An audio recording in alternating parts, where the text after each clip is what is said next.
And may I start by beginning to congratulate you, Leader Coyne, in your role, and I look forward to working with you during your term. I too am raised to my feet today to discuss Storm Owen. Where I come from in County Galway, not only was the impact felt while the storm was rising and going through the county, but it lived till last Monday. Last Monday, our last citizen in Dunmore in County Galway got their electricity returned. That is far too long to wait for that return. And I think we have to reflect and learn from it. And learnings are great, but we actually have to operationalise the learnings.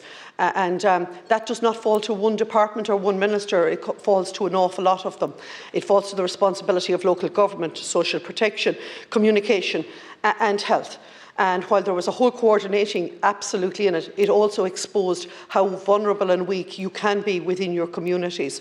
And what was really vulnerable was our daycare centres, was our elders, was our persons with additional needs. What was really vulnerable was actually our health hubs. That was our primary care centres, that was our GPs, that was our pharmacies, were really left exposed.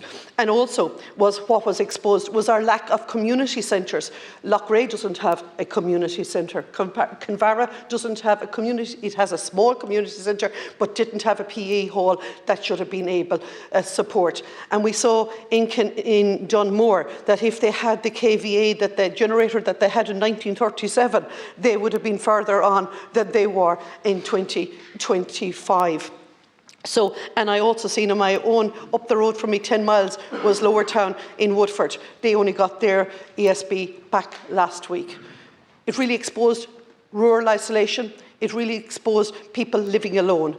And while we do have a network of vulnerable adults and families, actually GDPR stood in the way of sharing a lot of that information. So I ask you, Leader, within your gift, to whatever ministers you behold that has the responsibility, that we have a conversation in this House as to how to take the learning into operation. Thank you.